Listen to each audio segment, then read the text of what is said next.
우리가 이전 첫 번째 시간에는 이 전기에 대한 주로 개론적이고 그다음에 역사적인 이야기를 했다라면은 이제 두 번째 시간과 세 번째 시간에는 이 텍스트를 가지고 실제 우리가 어떻게 적용할 수 있는가라는 것들에 대해서 한번 살펴보도록 하겠습니다.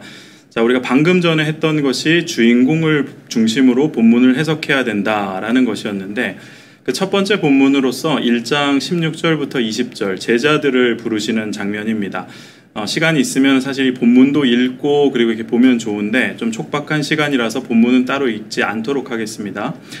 자, 이 1장 16절부터 20절까지의 모습은 여러분들이 잘 아시는 본문입니다. 예수님께서 베드로와 안드레 그리고 야고보와 요한이 일하고 있는 그 직장에 찾아가셔서 예수님께서 그들을 부르시는 장면인데 사실 이 본문 같은 경우는 설교자들도 그랬었고 그 다음에 연구자들도 그랬었고 주로 어떤 부분들을 강조를 했었냐 하면은 제자들이 굉장히 즉각적인 반응을 보였다. 그리고 제자들이 굉장히 급진적으로 순종을 했다라는 것에 방점을 두었습니다. 그래서 즉각적인 순종을 했다라는 것이 텍스트에 어디에 나와 있냐 하면은 예수님께서 나를 따르라 라고 이야기를 했을 때 즉각적으로 곧 그물을 버려두고 떠났다. 이제 헬라어로는 유티스라고 이야기를 하죠. 곧 버렸다라는 거. 그러니까 지체하지 않고 그 다음에 자기가 하던 일들을 마무리한 뒤에 그 다음에 어떤 지체함 없이 예수님을 따랐다라는 것이 이제 즉각적인 따름이라고 볼 수가 있겠고요. 급진적이라는 것은 뭐냐면 그들이 포기한 것이 상당했다라는 것입니다. 그물과 배를 포기했다라는 것은 그들의 직업과 그들이 가장 프로페셔널하게 잘할 수 있는 일을 직업을 버렸다라는 것이고 아버지를 버렸다라는 것은 이건 버렸다라는 건 좀 그렇고 아버지를 떠났다라는 것은 그 혈연 관계보다도 예수님을 따르는 것을 우선했다. 그래서 이 어떤 즉각적이고 급진적인 제자들의 반응을 보면서 결국에는 독자들에게 그 얘기를 하고 싶은 거예요. 설교자들도 그 선포를 하고 싶은 겁니다. 자, 봐라. 베드로와 요한이 예수님이 부르셨을 때 즉각적으로 순종했던 것처럼 급진적으로 모든 것들을 버리고 따랐던 것처럼 우리도 그러해야 합니다. 얼마나 좋은 설교 포인트예요. 그렇죠? 자, 그런데 우리가 던져야 될 질문은 뭐냐 하면 이것이 복음서 장르에 충실한 해석인가? 아까 복음서 장르에 충실하면은 어떤 질문부터 던져야 된다 그랬습니까? 이 본문에 나타난 예수님은 누구인가? 라는 것에 방점을 두어야 된다라는 것이죠. 지금 방금 했던 해석이 굉장히 좋은 해석입니다. 그런 해석을 할 수도 있습니다. 그럼에도 불구하고 1차적으로 복음서의 장르에 충실한 해석은 아니라는 것이죠.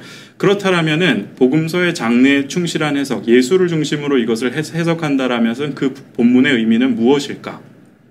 바로 예수님의 권위를 드러내는 장면이라고 볼 수가 있습니다.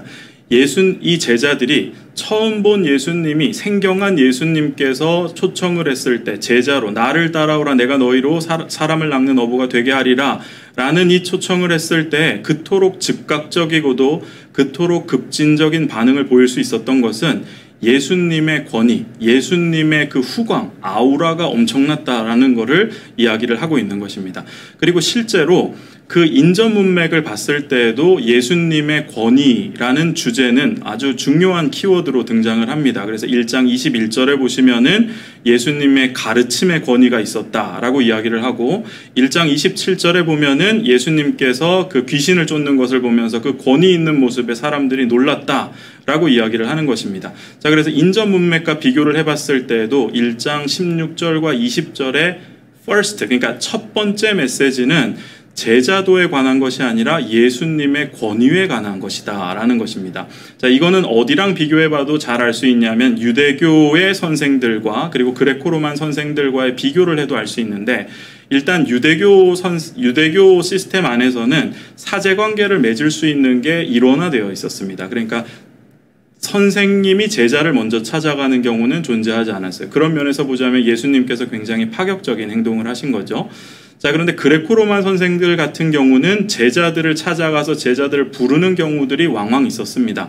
그런데 차이점은 뭐냐 하면은 그레코로만 선생들 같은 경우는 제자를 삼을 때 일종의 퍼포먼스를 했어야 됐어요. 그러니까 이 제자를 내 사람으로 만들기 위해서, 이 제자의 환심을 사기 위해서, 이 제자에게 감화를 주기 위해서 일종의 퍼포먼스, 멋진 말이라든가 아니면은 대단한 어떤 그런 이적과 같은 행위들을 했어야 된다라는 것이죠.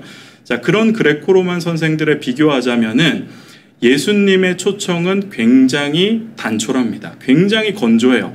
나를 따르라, 내가 너희로 사람을 낚는 어부가 되게 하리라. 이 두 문장에 제자들이 엎드러진 겁니다. 제자들이 급진적으로 예수님을 따랐던 거예요. 제자들이 즉각적으로 예수님을 따랐던 겁니다.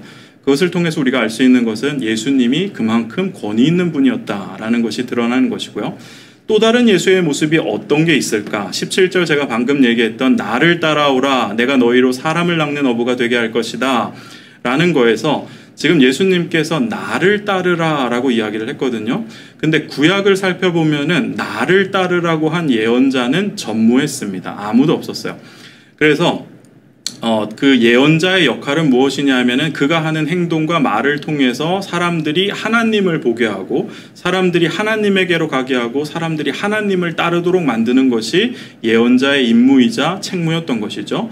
자, 그런 면에서 보자면은 드다의 이야기가 굉장히 재밌습니다. 이 사도행전 5장 12절부터 41절 나중에 여러분들이 본문으로 한번 읽어보시면 좋을 것 같은데 여기에는 이 사도들이 예수님께서 부활하신 이후에 하나님 나라에 대해서 선포하는 장면들이 나옵니다. 굉장히 능력을 행했고요. 그 다음에 그 말씀 선포에도 힘이 있었습니다. 그러다 보니까 사람들이 몰리기 시작했고 서기관과 바리새인들 같은 경우는 자기들의 밥그릇의 위협을 느껴서 이 제자들을 옥에 가두었는데 기적적으로 옥에서 나오게 되고 그리고 죽이려고 모의를 합니다. 근데 그 와중에 누가 등장을 하냐 하면 여러분들 잘 알고 있는 바리새인 가말리엘이 등장을 합니다. 이 가말리엘이 등장을 해서 중재를 하는데 뭐라고 중재를 하냐면 만약에 저들이 하는 행동이 저 제자들이 하는 행동이 하늘로부터 나타난 것이면은 우리가 저들을 건들면은 안 되는 것이고 만약에 사람으로부터 난 것이라면은 스스로 망하게 될 것이다 라고 이야기를 하면서 두 사람을 예로 듭니다. 그 첫 번째 애가 드다라는 인물이었고 두 번째가 갈릴리의 유다였습니다. 근데 이 드다 같은 경우는 여기 제일 마지막에 나와 있는 이 부분을 읽어보시면은 그 요세푸스에 따르면은 드다는 예언자로 분류될 수 있는 사람이에요. 이 드다가 무너졌던 이유가 무엇이냐 하면 사도행전에 따르면 이렇게 표현이 되어 있습니다. 드다가 스스로 선전했다라는 거예요. 그러니까 드다가 기적을 일으킴으로 인해서 그 기적적인 행위를 통해서 다른 예언자들처럼 사람들이 하나님께로 가게 하고 사람들이 하나님을 따르도록 한 게 아니라 그 기적을 통해서 사람들이 자신에게 이목을 집중하게 하고 자신을 따르도록 했다라는 것입니다. 그러니까 간략하게 이야기하자면 드다가 멸망한 것은 하나님을 따르라고 한 것이 아니라 나를 따르라고 했기 때문이라는 것이죠. 자, 그런 면에서 보자면 예수님께서 나를 따르라 라고 했던 것은 굉장히 도발적인 멘트였던 것이죠. 그리고 그 도발적인 멘트 속에는 예수님이 하나님과 같은 신적인 권위를 가진 분이라는 것이 암시되어 있기도 합니다. 자, 두 번째는 뭐냐면 후반절에 보시면은 내가 너희로 사람을 낚는 어부가 되게 하리라. 여기에서 되게 하리라는 1차적으로 미래형으로 쓰였습니다. 내가 너희를 사람을 낚는 어부가 되게 할 것이다. 자, 인간은 미래를 점칠 수가 없습니다. 인간은 한 치 앞도 볼 수 없는 사람들이에요. 그런데 예수님은 이 제자들의 결국의 모습이 어떠하게 될 것이라는 것에 대해서 미래적인 선포를 하는 것입니다. 신적인 권위를 보여주는 부분이라고 할 수가 있겠고요. 그 다음에 여기서 되게 하리라에 쓰인 헬라어가 포이에소인데 원형은 포이에오라는 단어입니다. 이 포이에오라는 단어가 두 가지 뜻이 있어요. 첫 번째는 하다라는 뜻이고 두 번째는 만들다라는 뜻인데 여기에서는 지금 되게 하리라고 번역이 됐지만 직역을 하자면은 내가 너희를 사람을 낚는 어부로 만들 것이다 라는 거예요. 근데 마가복음의 용례를 조사를 해보면은 다 그런 건 아닌데 많은 경우에 만들다라는 동사는 하나님이랑 연관이 되는 경우가 많습니다. 마치 창세기 1장에서 하나님께서 세상을 만들었던 것처럼 창조했던 것처럼 말이죠. 그래서 이 동사의 사용을 볼 때에도 예수님의 그 권위가 있었다. 예수님에게 신적인 권위가 있었다라는 것들을 여러분들이 눈치채실 수가 있을 거예요. 그래서 정리를 해보자면은 아까 제자들이 처음 만난 예수님의 초청에 그렇게 즉각적이고도 급진적인 반응을 보였던 것도 그리고 예수님께서 나를 따라오라 다른 예언자들은 하지 않는 그런 발언을 했던 것도 그 다음에 내가 너희를 사람을 낚는 어부로 만들 것이다. 미래형으로 그 다음에 만들겠다라는 표현을 한 것도 전부 다 무엇을 가리키냐 하면은 예수가 어떤 인물임을 지금 가리키고 있다라는 것이죠. 자, 이것을 봤을 때 1장 16절, 20절, 그러니까 우리가 흔히 이런 본문들을 봤을 때는 우리가 저 제자들처럼 돼야 된다라는 것들을 먼저 이야기하고 싶어요. 그게 사실 설교하기 훨씬 좋습니다. 그런데 1차적인 복음서 해석의 원리는 뭐냐 하면은 여러분들이 어떤 본문을 보든지 간에 1차적으로는 이 본문에 나타난 예수님이 누구인가라는 것들을 고민하셔야 된다라는 거죠. 자, 주인공을 중심으로 본문을 해석하는 것. 두 번째는 성전 청결 사건입니다. 11장 12절부터 25절에 나와 있는데 여러분들이 마가복음을 전체적인 눈으로 쭉 훑게 되면은 예수님께서 율법이라든가 유대교라든가 아니면 유대교 종교 지도자들이라든가 그들을 초월하시고 그 다음에 그들을 교정하시고 그들을 재정의하시고 또 어떨 때는 그들의 사명이 끝났다, 그들의 사명이 종결되었다라는 것들을 암시하는 그런 구절들이 굉장히 자주 나옵니다. 그런 것들을 제가 여기에다 열거를 해놨는데요. 첫 번째 보시면 2장 1절부터 3장 6절까지는 논쟁 담화입니다. 이거는 유대 종교 지도자들과 예수님이 논쟁하는 장면이에요. 그래서 어떤 주제에 대해서 논쟁하면서 결국에는 예수님이 선포하는 게 옳다라는 것들을 이야기를 하는 거죠. 자, 그래서 보시면 첫 번째는 이제 2장 1절부터 12절까지는 원래 중풍병자 이야기거든요. 근데 거기에서 핵심은 뭐냐면 인자가 죄를 사하는 권세가 있다. 이거를 밝히기 위한 것이었어요. 유대교에서는 하나님만 죄를 사할 수 있었지만 예수님께서 율법을 초월하시고 율법을 재정의하시는 것들을 볼 수가 있습니다. 죄인들과 세리들과 식사하는 거, 기존 율법에서는 죄인들과 세리들과 식사하면 안 됐죠. 그들과 같이 있으면 부정해졌죠. 그런데 예수님은 그것을 뒤엎으십니다. 예수님께서 죄인과 세리들로부터 부정함을 옮겨 당하는 것이 아니라 오히려 예수님의 의로움이 죄인들과 세리들에게 전염되는 것이에요. 자, 그렇게 바뀌는 것이고, 금식 같은 경우는요, 원래 그 바리새인들 같은 경우는 금식해야 된다라고 이야기를 했죠. 그렇지만 예수님께서는 뭐라 그러냐면 혼인집 신랑과 함께 있을 때에는 금식할 때가 아니다 라면서 그 금식에 대한 규정들을 또 완전히 뒤엎는 걸 볼 수가 있습니다. 안식일 노동, 안식일 병고침도 같은 맥락이겠고요. 7장으로 오시면은 장로들의 전통, 이거는 이제 손 씻는 문제로 시작을 하죠. 그래서 손 씻는, 왜 당신 제자들은 손을 씻지 않습니까? 왜 장로들의 전통을 따르지 않습니까? 라고 이야기를 하니까 예수님이 거기에 대고 여러 가지 이야기를 합니다. 고르반 얘기도 들고요. 그 다음에 7장 15절에 가서는 사람을 진짜 더럽게 하는 것이 음식을 통해서 더럽게 되는 것이 아니라 바로 우리의 속에 있는 것에서 더럽게 되는 것이다 라고 이야기를 합니다. 그래서 어떤 것이 부정하게 되는 것이냐에 대한 기존의 관념을 뒤엎는 발언을 하시는 거죠. 10장도 마찬가지입니다. 이혼에 대한 논쟁에서도 종교 지도자들 같은 경우는 이혼에 대해서 모세가 이혼 증서를 쓰는 것을 허락해 줬습니다 라고 이야기를 했지만 예수님께서는 창세기 사건을 언급하시면서 하나님께서 묶어주신 것을 인간이 나눌 수 없다 라고 또 한 번 뒤집는 것을 볼 수가 있습니다. 자, 이런 여러 사건들을 통해서 예수님의 어떤 모습이 드러나냐 하면은 예수님은 율법과 제사와 성전과 유대교와 유대 종교 지도자들의 역할을 뛰어넘으시고 그들을 재정의하시고 또 어떨 때에는 그들의 역할이 이제 수명이 다했다라는 것들을 선포한다라는 것입니다. 그거의 대표적인 사건이 바로 오늘의 성전 청결 사건입니다. 이 성전 청결 사건을 조금 자세하게 들여다볼 필요가 있어요. 성전 청결 사건 구조도 역시 샌드위치 구조로 이루어져 있습니다. 12절부터 14절에 예수님께서 멀리 있는 무화과 나무를 보시면서 심판, 저주를 명하십니다. 그리고 나서 15절부터 18절에 성전 청결 사건이 나오고요. 그 다음에 아까 못다한 그 무화과 나무의 이야기로 끝이 납니다. 19절부터 21절. 여기까지가 이제 샌드위치 구조가 나오고, 그 다음에 22절부터 25절까지는 믿음과 기도와 용서에 대한 이야기를 하는데, 이게 그냥 쭉 읽으면은 굉장히 생뚱맞은 이야기처럼 보입니다. 그런데 제 설명을 한번 쭉 들어보시고 사실 이 믿음과 기도와 용서는 앞에 나와 있는 성전 청결 사건하고 굉장히 긴밀하게 얽혀있는 그런 구절이라고 볼 수가 있겠습니다. 자, 일단 이 본문을 해석하는 데 있어서 가장 어려운 부분은, 가장 난제는 무엇이냐 하면은 예수님께서 아직 때가 되지도 않은 무화과 나무에게 이 저주를 선포한 그 사건입니다. 그래서 제가 빨간색으로 해놨죠. 무화과의 때가 아님이라 라고 이제 그렇게 되어 있는데, 왜 대체 예수님께서는 무화과의 때도 아닌데도 그거를 저주하신 것인가? 이런 의문이 자연스럽게 듭니다. 근데 간단한 답변은 뭐냐 하면은 예수님께서는 사실 이 사건을 통해서 어떤 원회적인 그 정보를 지식을 전달하고자 함이 아니라 무화과 나무의 사건을 통해서 성전의 멸망, 성전의 종결을 선포하고 있다라는 것이죠. 자, 그 다음에 무화과 나무 사건과 성전 철거 사건이 이어져 있는 샌드위치 구조라는 것을 기억을 해야 됩니다. 그렇기 때문에 무화과 나무 사건도 성전 청결 사건과 같이 해석을 해야 된다라는 것이죠.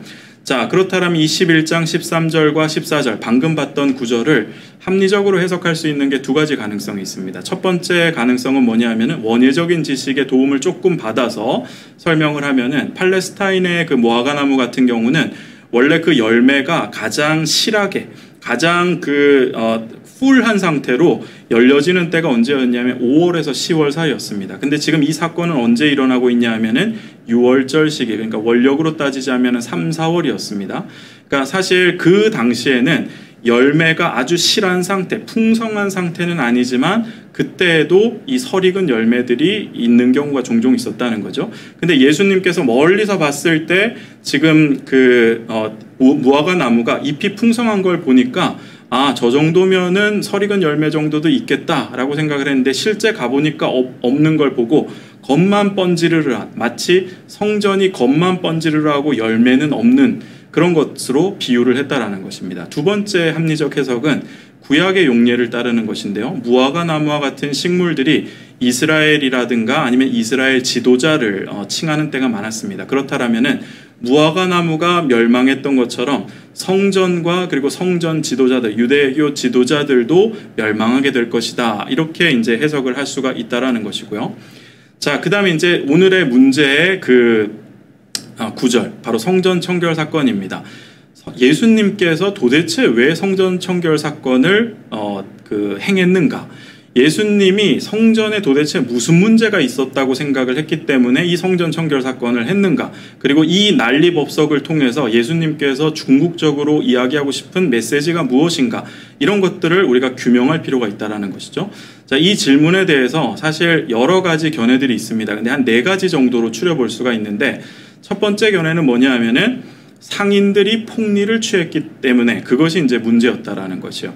그러니까 이제 그 당시에 제사와 관련된 그런 물건들이라든가 아니면 제사 동물들이라든가 이런 걸 사고 파는 행위들이 거기에 있었는데 그냥 적당한 가격을 매기면 되는데 이 지금 상인들 같은 경우는 폭리를 취했다. 그러면서 이제 근거 구절로 든 것이 뭐냐면 17절에 너희는 강도의 소굴을 만들었도다라고 이야기를 합니다.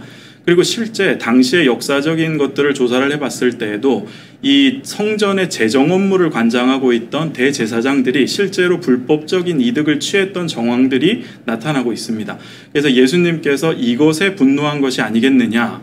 근데 이 견해의 단점은 무엇이냐 하면은 인용했던 너희는 강도의 소굴을 만드는도다. 이것이 이제 예레미야 7장 11절을 인용한 것인데 그 예레미야 7장을 이렇게 원문맥을 살펴보면은 이것이 성전에서 이루어지는 장사 혹은 폭리와는 전혀 관계가 없습니다. 거기 원문맥에서는 예배를 드리는 자들이 그 예배드리러 나온 상태와 실제 그들이 살고 있는 삶의 상태의 괴리를 꾸짖는 것입니다. 그들이 실제 삶에서는 과부를 핍박하고 고아를 탄압하면서 예배를 드리러 나왔던 그 상황을 보면서 이곳이 바로 강도의 소굴이다라고 이야기를 했던 것이죠. 그러니까 원문맥이랑 완전히 틀리다라는 거.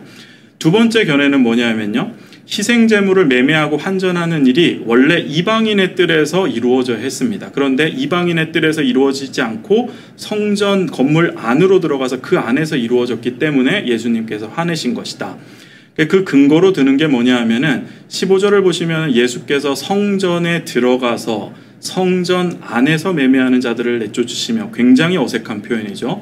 성전에 들어간 거면 이미 성전 안에 있는 겁니다. 뒤에 성전 안에서가 필요가 없는 구절이에요. 자, 근데 이거는 구글 이미지인데요. 성전의 조감도를 보시면은 여러분들이 아실 수가 있습니다. 지금 이 포인터가 보이실지 모르겠는데, 자, 요 길로 제가 설명을 하겠습니다. 지금 여기에 보이는 울타리와 같은 것들이 뭐를 뜻하냐 하면 행각을 뜻합니다. 이것이 행각을 뜻하고 그 다음에 여기에 나와 있는 이 부분이 바로 실제 성전 건물이라고 할 수가 있겠습니다. 그리고 보시면 이 행각과 성전 건물 사이에 여기에 지금 그 공간이 나오죠. 이 공간들이 바로 뭐냐 하면 이방인의 뜰을 가리킵니다. 그러니까 원래 매매라든가 환전이라든가 이런 것들이 이 이방인의 뜰에서 이루어졌어야 되는데 성전 안으로 들어가서 이루어졌기 때문에 이거 잘못된 것이다 라고 이제 이야기를 하는 거죠. 그러니까 아까 그 구절을 보자면 뭐냐면 처음에 성전 안에서 들어갔다라는 얘기는 뭐냐면 이 안에를 들어갔다는 얘기야. 그런 다음에 다시 성전 안이라는 표현이 있었던 거는 이 실제 건물 안을 이야기를 하는 겁니다. 자, 그 구절을 다시 보시면은 성전에 들어갔다라는 얘기는 이방인의 뜰 지역을 이야기를 하는 거고 여기에서 성전 안이라는 거는 아마도 성전 실제 건물 안이 아니겠느냐 이렇게 주장하는 학자들. 자, 세 번째 견해. 환전과 매매가 이방인의 뜰에서 일어났어요. 두 번째 견해랑 다르죠. 일어났는데 거기에서 그 환전과 매매가 이루어졌다 하더라도 그것은 잘못된 것이다. 왜냐하면 성전의 원래 기능이 아니었기 때문에. 본문에 따르면 성전의 원래 기능은 무엇이었냐면은 내 집은 만민이 기도하는 집이었죠.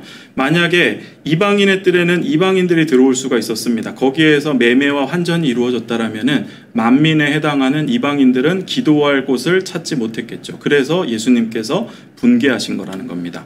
자, 네 번째 견해. 저는 개인적으로 이 견해를 지지를 합니다. 네 번째 견해는 무엇이냐면 예수님께서 하신 것은 일종의 예언자적인 퍼포먼스였다라는 것입니다. 그러니까 예수님께서 이러한 행위들을 통해서 궁극적으로 어떤 메시지를 전달하는 거예요. 그 메시지라는 건 뭐냐면은 성전이 더 이상 필요 없다. 성전 지도자들도 이제 필요 없다. 그래서 그들은 결국에 멸망하고 파멸될 것이다. 라는 메시지를 전하는 것이죠. 그래서 실제 보시면은 그 15절 같은 데를 보시면은 예수님께서 환전상을 내쫓는 장면이 나옵니다. 자, 환전상을 내쫓는다는 얘기는 뭐냐? 환전은 뭐에 필요한 거냐면 그 성전 안에서 이루어지는 그 거래를 위해서 당연히 필요한 것이었거든요. 근데 환전상이 없다고 한번 생각을 해보세요. 그러면은 그 성전에서 할 수 있는 제사와 관련된 행위들이 진행되지 못하겠죠. 제사와 관련된 일들이 진행되지 못하면 성전이 있을 이유가 없는 것입니다. 자, 그 다음에 매매하는 자들을 내쫓았다 그랬는데 매매하는 자들이라는 것은 파는 자뿐만이 아니라 사는 자. 사는 자는 누구죠? 제사에 필요한 재물을 사는 사람이에요. 그러니까 그 얘기는 다른 말로 이야기하면은 제사를 드리러 온 사람들을 쫓았다는 얘기입니다. 그 얘기는 무슨 얘기일까? 제사를 드리러 온 사람이 없는데 성전이 있을 필요가 있습니까? 없습니다. 16절을 보시면은요. 여기서 물건이 16절을 보시면은 예수님께서 물건을 가지고 성전 가운데로 지나다니는 것을 허락하지 않았다라고 이야기를 하거든요.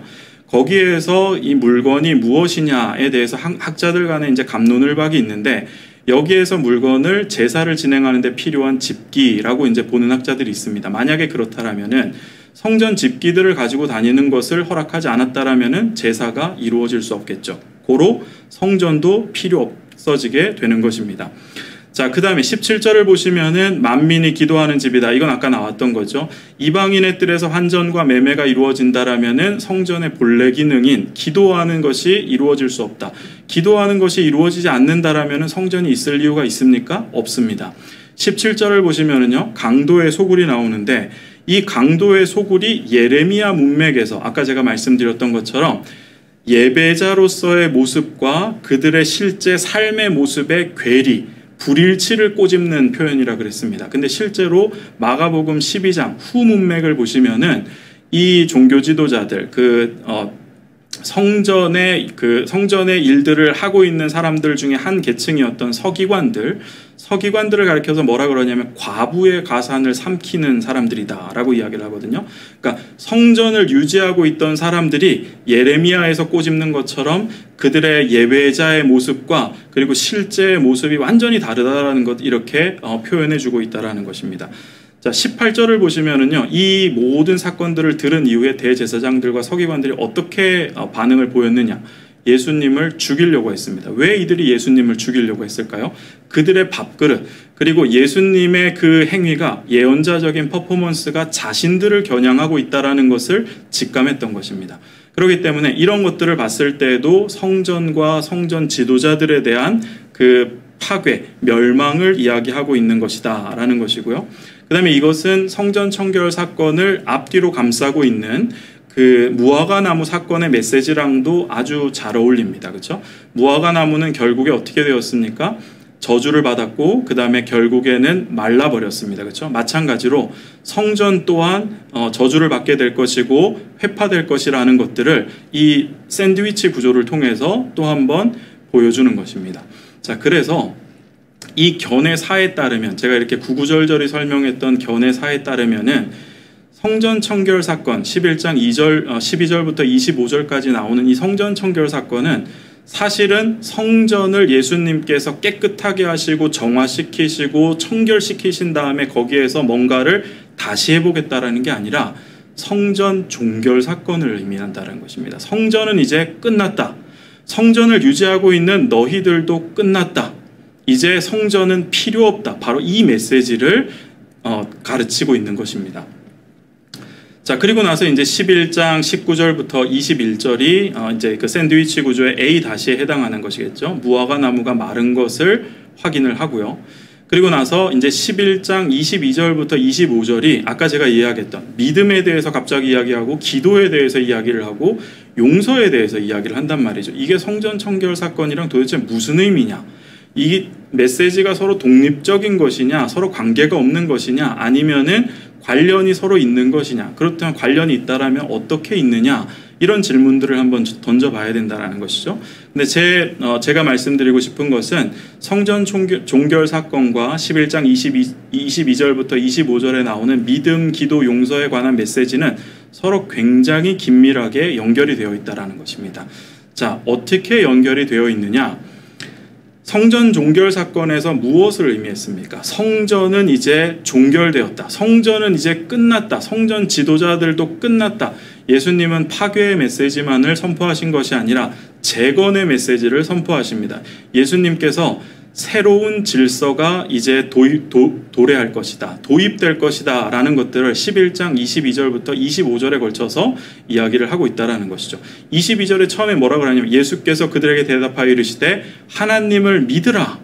하나님을 믿으라. 너무 생뚱맞지 않나요? 갑분싸입니다. 자, 그런데 실제 우리가 한번 생각해 보면은 성전이라는 곳은 어떤 공간이었냐면 하나님의 임재를 상징하는 공간이었습니다. 그런데 하나님의 임재를 상징하는 공간이 이제 종결되었으니 이제 더 이상 무용한 존재가 되었으니 하나님을 우리가 어디에서 찾겠느냐라는 질문이 대두되는 겁니다. 근데 이 예수님께서 하시는 말씀은 뭐냐 하면은 성전이 회파되었다 할지라도 하나님은 여전히 살아계시고 하나님은 여전히 건재하시다라는 이야기를 하고 있는 겁니다. 예수께서 그들에게 대답하여 이르시되 하나님을 믿으라. 그 얘기는 성전의 시대는 끝났지만 야훼 신앙은 앞으로도 지속될 것이다 라는 것들을 이야기를 하고 있습니다. 자, 23절을 보시면은요, 내가 진실로 너희에게 이르노니 누구든지 이 산들어 들려 바다에 던져지라 하며 그 말하는 것이 이루어질 줄 믿고 마음에 의심하지 아니하면 그대로 되리라. 제가 재밌는 고백이면서 부끄러운 고백을 하나 하자면은 제가 어렸을 때 주일학교 다닐 때 제가 지금도 이제 성경을 잘 믿지만 성경을 그때는 너무 잘 믿어가지고 이 말씀을 제가 한번 적용을 해봤습니다. 저희 집에서 이제 뒤쪽으로 보이는 산이 하나 있는데 제가 그때 저녁에 자기 전에 기도를 했어요. 그래서 예수님, 이 산더러 들려 바다에 던져지라고 하겠는데 제 고향이 강릉입니다. 이 산이 들려서 경포 바다에 던져지게 해주십시오 라고 제가 기도를 했던 거죠. 기도가 이루어졌을까요? 안 이루어졌을까요? 절대 안 이루어집니다. 그렇죠? 자, 지금 이 구절은 사실 믿음과 기도에 대한 일반적인 메시지가 아니라 문맥 안에서 해석을 해야 되는 굉장히 구체적인 메시지입니다. 자, 이 메시지가 무엇으로 시작을 하냐면 내가 진실로 너희에게 이르노니 이 말로 시작하는데 여기에서 우리가 주목할 것은 진실로라는 표현입니다. 이것이 이제 헬라어로는 아멘이라는 표현인데 아멘의 용례를 보면은 어떠냐 하면은 이거는 다른 사람들이 어떤 진술에 대해서 동의를 하는 거예요. 그러니까 예를 들어서 제가 저는 지금 그레코로만 정기 장르를 강의하고 있습니다. 그럼 회중에서 아멘 하게 되면 그것에 동의한다라는 것이죠. 아멘이라는 것은 다른 사람들의 동의를 필요로 하는 것인데 지금 예수님께서는 특이하게도 내가 진실로라는 것을 다른 사람들의 동의 없이 스스로에게 이야기를 합니다. 그 얘기는 무슨 얘기냐? 예수님께서는 다른 사람의 동의가 필요 없이도 진리를 진술할 수 있는 권위 있는 분이라는 것을 이야기를 하는 것이죠. 그 권위 있는 발언에서 나온 것이 무엇이냐 하면 이 산더러 들리어 바다에 던져질 것이다 라고 이야기하는데 여기에서 산은 어떤 산을 의미하냐면 성전산을 의미합니다. 성전이 있던 산. 그리고 바다는 무엇을 의미하냐 하면은 전통적으로 혼란과 그 심판의 장소를 의미했었는데 성전이 심판을 받게 될 것이다 라는 것들을 이야기를 하는 거예요. 근데 이거를 미가서의 그 예언과 같이 읽으면 굉장히 흥미로운데 미가서 4장 1절에서는 마지막 날에 이 성전산이 다른 모든 산들보다 높게 그리고 거기에 굳게 설 것이다 라고 이제 이야기를 하고 있는데 예수님께서는 그 미가의 예언을 완전히 뒤집어 엎으시는 겁니다. 높은 산에 오를 것이라고 너희들은 들었지. 그렇지만 나는 너희에게 이르노니 내가 진실로 너희에게 이르노니 이 산, 성전산은 바다에 던져질 것이다 라고 이 율법과 예언과 구약의 예언들을 뒤집는 거를 지금 보실 수가 있다라는 것입니다.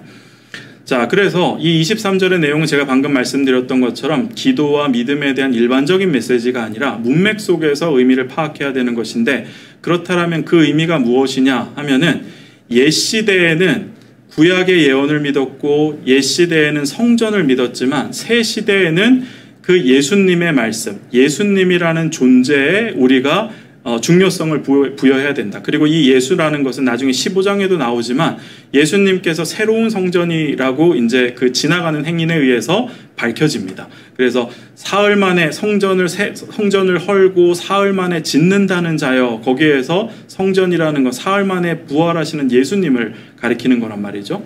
자, 그래서 결국에 새 시대에는 예수님께 포커스를 맞춰야 된다라는 이야기를 하는 것이고요. 그 다음에 24절과 25절은 어떻게 연결될까요? 24절 같은 경우는 기도에 대해서 이야기를 하는데 기도에 대해서 당연히 이야기해야 됩니다. 왜냐하면 성전은 만민이 기도하는 집이었기 때문에 그 만민이 기도하는 집이 회파되었으니 이제 기도가 어떻게 이루어지는지에 대해서 재정의할 필요가 있는 것입니다. 25절은요, 용서의 주제를 다루고 있습니다. 용서의 주제도 당연히 다루어야겠죠. 왜냐하면 성전에서 이루어지는 것이 무엇이었습니까? 제사를 통해서 죄사함을 얻는, 즉 용서를 받는 일들이 이루어졌는데 이제 성전이 무용하게 되었으니 이제 성전이 쓸모없는 장소가 되었으니 이제 용서에 대해서 다시 말할 필요가 있고 재진술할 필요가 있고 재정의할 필요가 있다라는 것입니다. 자, 그래서 길게 우리가 11장 12절부터 25절 이 성전 종결 사건을 살펴봤는데 이 질문을 우리가 던져야 되는 겁니다. 이 본문에 나타난 예수님은 어떤 분이신가? 아까 초입에 제가 말씀드렸던 것처럼 바로 율법과 제사와 성전과 유대교와 유대교의 지도자들과 종교 지도자들과 이들을 재정의하시고 초월하시고 지금 그리고 성전 종결 사건에서는 그러한 모든 시스템들이 끝나버렸다. 이제는 새로운 시대가 도래할 것이다. 나는 새 역사를 쓸 것이다. 이제는 새로운 질서가 도입되어야 된다. 라는 이야기를 하고 있다는 것이죠. 그러니까 이걸 마태복음식으로 이야기하자면 뭐와 같냐 하면은 예수님께서 마태복음의 회중들에게 그런 이야기를 합니다. 너희는 뭐뭐라는 것을 들었으나 나는 너희에게 이르노니 너희는 간음하지 말라는 것을 들었으나 나는 너희에게 이르노니 누구든지 여인을 보고 음욕을 품는 자마다 간음을 행한 것이라. 율법을 재정의한단 말이죠. 재해석한단 말이죠. 자, 그래서 결국에는 이 성전 종결 사건을 통해서 예수님은 새로운 시대가 왔고 새로운 역사를 쓸 것이고 그 다음에 새로운 질서가 도입될 것이다 라는 것들을 선포하고 있는 것입니다. 그리고 그 중심에는 누가 있었느냐? 바로 예수 그리스도가 있었다라는 것입니다. 그 예수 그리스도께서 새 질서, 하나님의 임재는 이제 더 이상 성전에 있지 않고 하나님에게 예수를 통해서 있다라는 것이고 믿음과 그리고 기도와 용서에 대해서 설파를 하는 거라고 볼 수가 있겠습니다. 자, 그래서 이제 두 번째 파트인 이 주인공을 중심으로 본문을 해석하는 것에 몇 가지 소결론을 내려보자면은 첫 번째가 이제 요한복음 제가 20장 30절부터 31절을 가져왔는데요. 요한복음이 그 요한복음의 저자가 이 책을 쓴 목적에 대해서 기록을 하면서 뭐라 그러냐면은 예수께서 제자들 앞에서 이 책에 기록되지 아니한 다른 표적도 많이 행했지만 오직 이것을 기록하면 이게 무슨 뜻일까요? 예수님께서 여기에 기록된 것보다 훨씬 더 많은 일들을 행했는데 그 중에서 취사 선택을 해가지고 몇 개를 골라서 그 표적들을 실었다라는 얘기예요. 근데 그것을 기록한 목적이 뭐냐 하면은 뒤에 나와 있습니다. 너희로 예수께서 하나님의 아들 그리스도이심을 믿게 하려 함이라.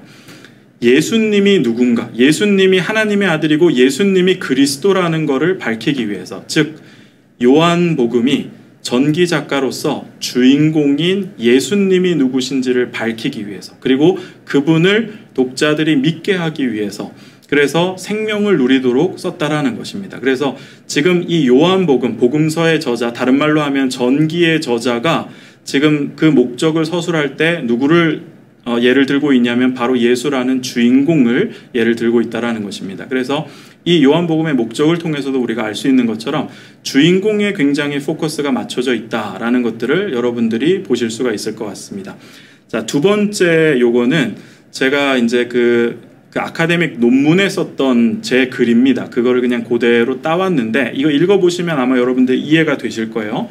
복음서 본문 해석의 1차적인 목적은 1세기 팔레스타인 지역의 배경 지식을 얻기 위한 것도 아니고 초대교회 공동체가 처한 삶의 자리를 복원하기 위한 것도 아니며 복음서 저자의 신학을 드러내기 위한 것도 아니다. 자, 우리가 복음서를 읽으면서 이 세 가지를 다 알 수 있습니다. 팔레스타인의 배경 지식에 대해서도 알 수도 있고요. 그 다음에 1세기 초기 교회 공동체, 다양한 마태, 마가, 누가, 요한 공동체가 어떠한 삶의 자리가 있었는지 파헤쳐 볼 수도 있고요. 세 번째는 편집 비평을 하면서 각 복음서 저자가 중심으로 삼았던 그 메시지들이 무엇인지 저자의 신학에 대해서 파헤쳐 볼 수도 있습니다. 그렇지만 1차적인 목적은, 복음서 본문 해석의 1차적인 목적은 그 뒤에 나와 있는 복음서 주인공인 예수라는 인물을 조명하는 데 있다. 이것이 바로 결론입니다. 그래서 핵심 질문, 다시 한번 강조를 드립니다.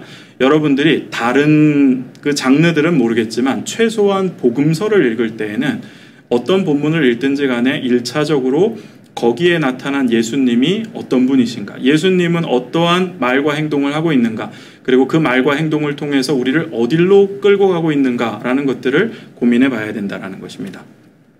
자, 세 번째 파트로 넘어갈게요. 자, 예수님을 제가 쭉 강조를 했는데 그렇다면 자연스러운 질문이 뭐냐면, 그렇다면 다른 인물들은 도대체 어떻게 된 것이냐, 그들은 필요 없는 존재들이냐, 만약에 필요가 있다라면은 어떤 역할을 할 수 있겠느냐라는 것들을 볼 수가 있어요. 자, 그 예수님 외에 다른 인물들이 어떻게 등장을 하느냐를 한 4가지 정도로 이렇게 분류를 해볼 수가 있습니다. 첫 번째는 뭐냐 하면은 그냥 단순 배경으로서 등장하는 인물들이 있어요. 예를 들면은 베드로의 장모 같은 경우는 그 마가복음 기사를 보면은 아무 말도 하지 않습니다. 그리고 고맙다는 얘기도 안 합니다. 그냥 예수님께서 이적을 행하시는 그 대상으로서 등장을 하고요. 손마른 자도 마찬가지입니다. 아까 이제 봤던 내용에서 우리가 잠시 살펴봤지만 손마른 자도 역시 거기 그 본문을 읽어보시면은 손마른 자가 아무런 그 말을 하지 않습니다. 어떤 진술도 하지 않고요. 그냥 배경으로서 등장을 하고, 오병이어 기적에 나오는 5,000명들 같은 경우들도 그냥 5,000명으로 나오는 겁니다. 이런 것들은 이제 배경으로서의 인물이라고 볼 수가 있겠고, 그 다음에 조금 더 중요한 인물들 같은 경우는 적대자들이죠. 대제사장이라든가 바리새인, 서기관, 헤롯 땅, 로마 당국, 이런 사람들의 기능은 예수라는 인물과 극적인 대비와 대조를 일으킴으로 인해서 예수가 궁극적으로 어떤 인물인가라는 것들을 부각시켜주는 그런 기능을 하고 있다라고 볼 수가 있겠습니다. 자, 제자들 같은 경우는요, 베드로, 야고보, 요한, 그 외의 12제자들 같은 경우는 굉장히 좀 중립적입니다. 어떨 때는 예수님의 기대에 미쳤다가, 또 어떨 때는 예수님을 반대하는 편에 섰다가 예수님을 오해하기도 했다가 배신하기도 했다가 부인하기도 하는 그러한 자들로 묘사가 된다라는 것이죠. 그래서 건 바이 건으로 한번 봐야 되는 것이고, 마지막은 뭐냐 하면 인물 자체에 상당한 비중이 있는 사람들입니다. good example 그리고 bad example. 어떤 사람은 모델로서 등장을 하기도 하고 어떤 사람들 같은 경우는 반면교사로 삼아야 되는 인물도 있습니다. 그래서 이런 인물들 같은 경우는 예수님 자체보다는 그 인물들의 약간의 포커스가 있는 그런 경우들이 있다라는 것이죠. 자, 그래서 이 네 가지 타입을 우리가 정리를 해보자면은 어떤 인물 자체에 무게 중심이 실린 경우들도 있습니다. 마지막 타입처럼. 그렇지만 대부분의 경우에는 사실 예수님과의 관계성 속에서 등장하는 경우들이 굉장히 많다라는 것입니다. 그리고 예수님과의 관계성 속에서 해석해야 되는 부분들이 많다라는 것이죠. 자, 그렇다면 전기에서는 어떻게 다른 인물들을 다루고 있는가 한번 간단하게 살펴보자면은 다른 인물들을 다룰 때 주로 쓰는 방식이 뭐냐면 비교하는가 대조하든가 이런 것들을 주로 씁니다. 그래서 어떻게 비교 대조를 하냐면 주인공과 다른 인물들을 비교하기도 하고요. 그런 경우는 이제 필로의 그 모세 전기를 보시면 나옵니다. 거기서 이제 모세가 다른 인물들과 비교했을 때 얼마나 우월한 존재인지를 밝히고 있고, 그 다음에 다른 인물들끼리 대조는 사실 전기의 굉장히 여러 부분들에 나오는데 이것이 가장 집대성된 것이 뭐냐 하면은 플루타르코스의 Parallel Lives라고 해가지고 이거는 이제 그 번역이 영웅전이라고 번역이 되어 있습니다. 근데 이게 세팅이 뭐냐 하면은 두 인물을 비교 대조를 하는 거예요. 그래서 결국에 이 비교와 대조를 통해서 전기 작가가 하고 싶은 것이 무엇이냐 하면 두 가지입니다. 첫 번째는 뭐냐 하면은 비교 대조를 통해서 주인공이 어떤 인물인가를 부각시키기 위함이고, 또 다른 것은 뭐냐면 비교 대조를 통해서 어떤 부분에 그것이 만약에 미덕이라면은 우리가 닮아가야 되는 것이고 그것이 만약에 악덕이라면은 우리가 거기로부터 회피해야 되고 멀리해야 되는 그러한 대상으로서 그려진다라는 것입니다. 자, 그러면 구체적인 예를 각각 살펴보도록 하겠습니다. 자, 일단 안식일 논쟁 3장 1절부터 6절까지 그 손마른 자를 고치는 장면인데요. 자, 이 장면 같은 경우는 상당한 대조가 있습니다. 첫 번째는 뭐냐면 예수님과 바리새인들 간의 대조가 몇 가지 이제 나오는데, 첫 번째 대조점은 뭐냐면은 예수님께서는 말하시고 바리새인들은 침묵하는 걸로 등장을 합니다. 근데 이 본문 3장 1절부터 6절까지를 자세히 읽어보시면은 사실 그 에피소드에서 말하는 사람, 즉 발화자는 예수님밖에 없습니다. 다른 사람들은 다 말을 안 해요. 예수님만이 진리를 표명하시는 분이십니다. 근데 차이점이 있다란 뭐냐면 여기에 등장하는 손마른 자 같은 경우는 발언 기회가 처음부터 주어지지 않았어요. 근데 바리새인들 같은 경우는 말할 기회가 있었음에도 불구하고 침묵을 선택했습니다. 예수님께서 그렇게 이야기했죠. 안식일에 선한 일을 행하는 것과 악한 일을 행하는 것, 사람을 죽이는 것과 살리는 것 중에 어느 것이 옳으냐라고 물었을 때 대답하지 않았습니다. 침묵을 선택했던 것이죠. 또 다른 대조점은 예수님은 살리는 것을 택했고 바리새인들은 죽이는 것을 택했다라는 것입니다. 여기에 등장하는 손마른 자의 그 손마른에 해당하는 헬라어는 이게 완료형이에요. 완료형이라는 얘기는 무슨 얘기냐 하면은 그 병이 오랫동안 지속이 되었다라는 것입니다. 즉 만성병이었다라는 거죠. 그러니까 안식일 날에 사실 죽음의 위기에 봉착한 사람을 살리는 것은 그건 안식일을 범하는 것이 아니었습니다. 근데 예수님께서는 손마른 자, 즉 만성병자를 고쳤기 때문에 저거는 안식일을 범하는 것이 아닌가라고 이제 종교 지도자들이 의심을 했던 것입니다. 혐의를 제기를 했던 것이죠. 자, 그런데 이 손마른 자가 죽고 사는 문제에 봉착한 인물이라고 예수님께서 봤을 수도 있어요. 그 뭐냐 하면은 첫 번째는 뭐냐 하면은 이때 당시에 대부분의 사람들이 사실은 손으로 먹고 사는 세상이었거든요. 근데 그런 세상에서 손이 말랐다라는 것은 생계의 문제가 있었을 거라는 얘기고, 그 다음에 이제 신약학자 중에 레리 허타도 같은 사람 같은 경우는 손마른 사람도 이 부정한 어떤 사람에 포함이 되어서 예배 의식 가운데 온전히 참여하지 못했을 것이다 라는 주장을 했습니다.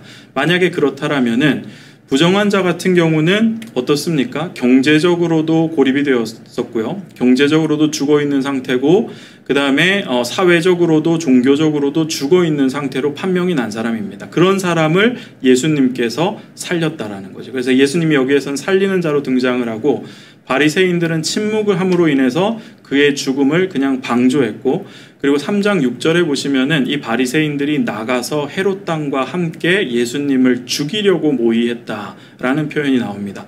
즉 다른 말로 이야기해서 이 바리새인들은 진리를 표명하고 진리를 실천하고 있는 예수님마저 죽이려고 했던 인물이라고 할 수가 있겠습니다.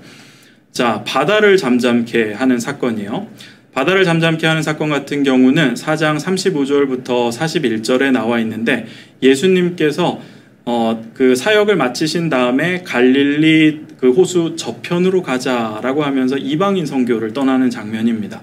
근데 가다가 중간에 풍랑을 만나고, 그 다음에 제자들이 예수님께 도와달라 그러고 예수님께서 그 풍랑 문제를 정리하는 걸로 끝이 나는 것이죠.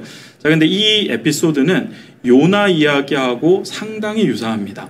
그리고 또 차이점이 있습니다. 그 차이점이 더 중요한데, 어떤 면에서 유사하냐 하면은, 일단 요나 이야기도 그렇고 지금 이 에피소드도 그렇고 지금 이방인 선교를 떠나는 장면을 볼 수가 있습니다. 요나 같은 경우는 니느웨에게 회개의 메시지를 선포하라는 그 하나님으로부터 명을 받았고요. 그 다음에 예수님께서는 우리 저편으로 가자라고 이야기를 했는데, 그 저편이라는 것이 갈릴리 호수 동편을 가리킵니다. 거기에는 이방인들이 많은 지역이었거든요. 그 다음에 또 다른 유사점은 무엇이냐면은 배로 이동하는 중에 풍랑이 일어났다라는 것입니다. 요나 이야기도 그렇고 지금 에피소드도 그렇고.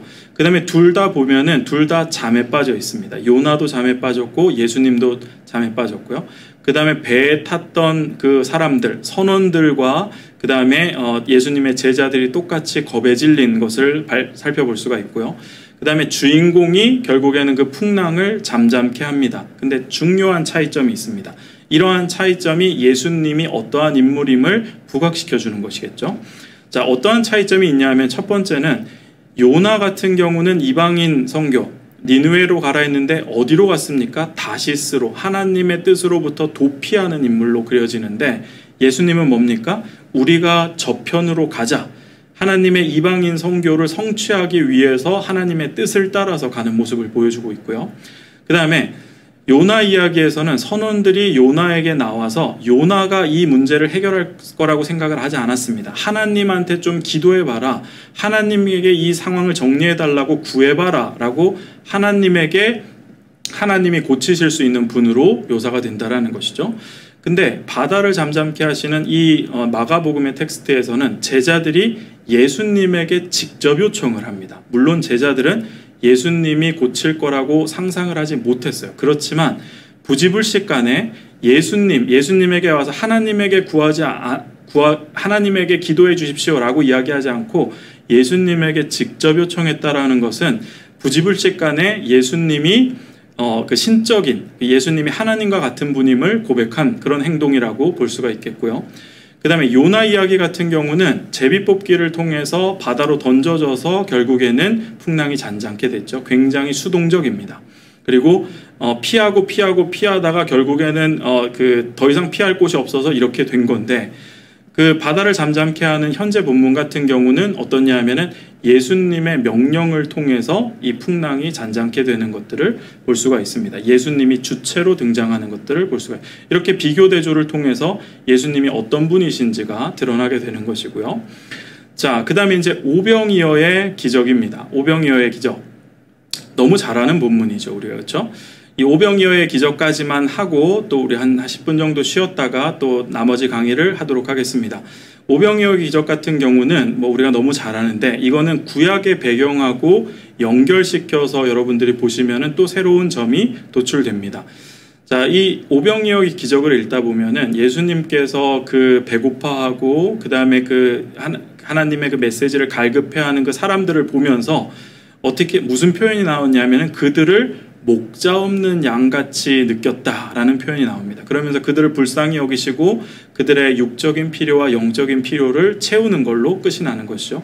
근데 이 목자 없는 양이라는 표현은 어디에 나온 표현이냐면 민수기 27장에서 모세와 연관되어서 나오는 표현이었습니다. 이제 민수기 27장 15절부터 18절인데 이 본문을 나중에 여러분들 한번 찾아보세요. 제가 간략하게 설명을 해드리면은 모세가 이제 더 이상 이스라엘 백성들을 가나안으로 끝까지 완주할 수 없는 상태가 되었습니다. 그래서 이 모세가 하나님께 구하는 거예요. 뭐라고 하냐면은 하나님, 이 이스라엘 백성들을, 광야에 있는 이스라엘 백성들을 목자 없는 양같이 만들지 마십시오. 그래서 이들에게 새로운 리더를 붙여주시면 좋겠습니다. 그때 하나님께서 새로운 리더로 추천했던 인물이 누구냐 하면은 바로 여호수아였습니다. 근데 이 여호수아를 설명하는 그 수식어가 뭐냐면 그 안에 영이 머무는 자라고 이야기를 합니다. 예수님도 마찬가지로 그 안에 성령이 머무는 자였죠. 자, 보시면은 지금 모세와 대조를 하게 되면 뭐냐면 모세는 목자 없는 양과 같은 이스라엘 백성들을 끝까지 지키지 못했습니다. 근데 예수님은 오병이어의 기적을 통해서 목자 없는 양들을 풍성하게 먹이시고 그들을 지켰죠. 자, 이번에 보시면은 광야에서 사람들을 먹이는 장면인데 이것도 이제 민수기 11장에 나와 있는 내용을 여러분들 한번 읽어보시면 좋을 것 같아요. 제가 간단하게 설명을 드리면은 여기에서 이제 그 이스라엘 백성들이 고기 먹게 해달라고 땡깡을 부립니다. 근데 그거를 보면서 모세와 이스라엘 백성들이 막 싸워요.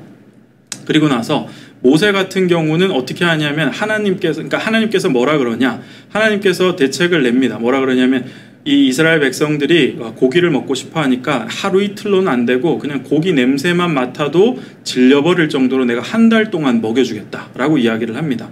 그러자 하나님께서 한 달 동안 먹여주겠다라고 하니까 모세가 그거를 아멘 하고 받아가지고 그냥 진행을 하면 되는데 그렇게 하지 않는 거예요. 모세가 하나님을 신뢰하지 않습니다. 제가 여기 인용을 해왔죠. 이 백성의 보행자가 60만 명이온데 계산기를 두드리고 있는 겁니다. 오병이어의 기적에서 제자들도 그렇게 했죠. 사람들이 이렇게 많은데 어떻게 먹이시겠습니까? 계산기를 두드렸잖아요. 모세가 지금 그 일을 하고 있는 겁니다. 자, 그런데 이런 모세와 비교를 했을 때 예수님은 어떻습니까? 예수님은 하나님을 온전히 신뢰했습니다. 하늘을 우러러 축사하시고 빵과 물고기를 사람들에게 나누어 주었죠. 그리고 사람들과 다투지도 않았습니다. 그냥 그들을 충분히 먹였습니다. 자, 이러한 비교 대조를 통해서 결국에 전기 작가 마가가 강조하고 싶은 것은 예수가 어떤 인물인지를 부각시키고 싶은 것입니다. 즉 간단히 말해서 예수는 모세보다 우월한 존재라는 것이요. 모세가 어떤 존재입니까? 모세는 율법을 대표하는 존재였습니다. 율법을 수여받은 인물이었고 그 율법을 지키기 위해서 노력하는 그런 인물이었던 거죠. 그래서 우리가 구약에서 율법서를 가리킬 때 모세오경이다라고 이제 이야기를 하기도 합니다. 그런 율법보다 예수님께서 훨씬 더 우월한 존재다라는 것들을 이야기하는 것이죠. 아까 우리가 봤던 성전 종결 사건과 비슷한 맥락이라고 보실 수가 있겠습니다. 자, 변화산 사건인데요. 여기서부터는 우리 한 10분까지는 아니고 한 4시부터 우리 다시 한번 시작하도록 하겠습니다. 수고하셨습니다.